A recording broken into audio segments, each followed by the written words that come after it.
믿음을 설명하는 이 히브리서 11장의 서두가 타락한 아담이 사망과 멸망을 끌어들여 이제 자초한 비극을 하나님이 외면하지 않고 놓아두지 않고 개입하여 어떻게 해서든지 당신의 창조를 완성하려고 하신다 하는 증거를 아벨의 제사에서, 에녹의 동행에서, 노아의 방주에서 이렇게 성경이 계속 이렇게 희망을 어딘가에 출구를 열어놓고 있는 것을 성경의 기록에서 보셨고, 그것이 구체적으로 뭐냐 하는 것이 아브라함에서 이렇게 그가 가지고 있었던 어떤 근거가 열매를 맺은 것도 아니요, 그가 가졌던 기대가 보상받은 것도 아닌, 그래서 우리로서는 막막하기 짝이 없는 가운데 토막이 된 겁니다. 우리는 지난번에 이렇게 했습니다. 그런 차원에서 믿음은 막막한 것이 당연하다.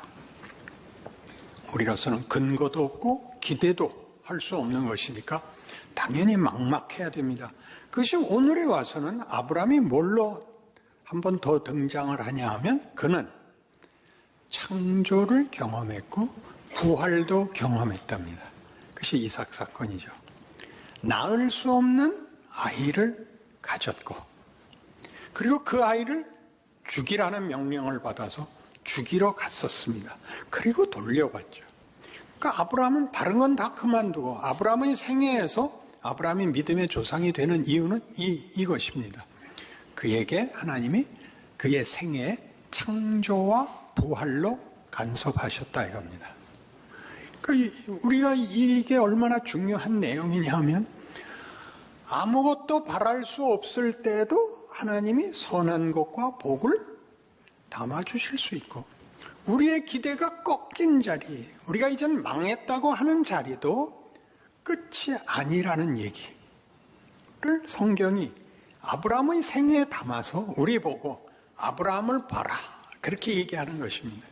아브라함이 얼마나 믿음이 좋았냐가 아니라, 그가 어떻게 그의 생애를 본인의 실력이 아니라 우리 세상적인 이해를 벗어나는 하나님의 더 좋은 어떤 창조와 부활이라는 능력 속에 묶여서 우리라는 후손까지 갖게 된 믿음의 조상으로 높이 자신의 지위를 갖고 있는가 봐라, 이렇게 되는 것입니다.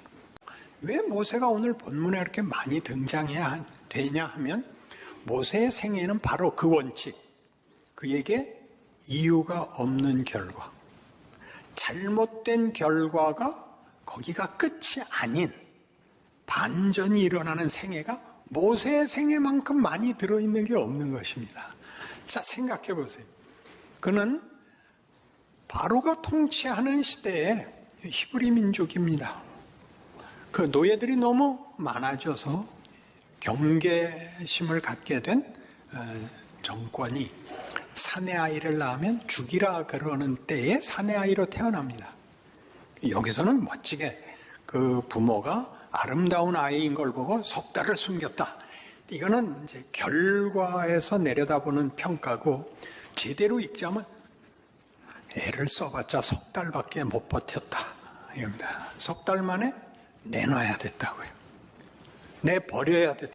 그는 도리가 없었습니다. 그래서 미디안 광야로 도망가서 거기서 결혼하고 애를 낳죠.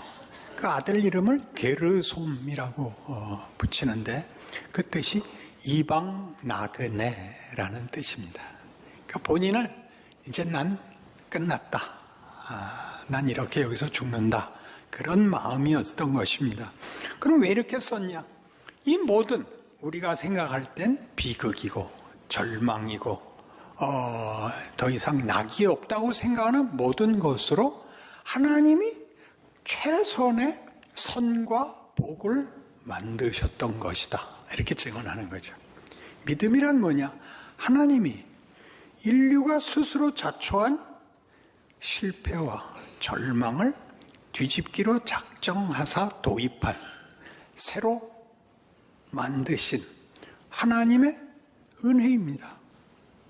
하나님이 이 일을 당시에 모세가 하나도 모르고 어떻게 해야 될지 모르고 그래서 뭘 구하지도 않은 상태에서 하나님이 마음껏 모세를 간섭하시고 만드셔서 민족의 지도자로 세우고 그리고 하나님의 뜻을 인류의 운명으로 만드는데 중요한 역할을 맡게 하셨다. 그 얘기합니다. 그것이 믿음입니다.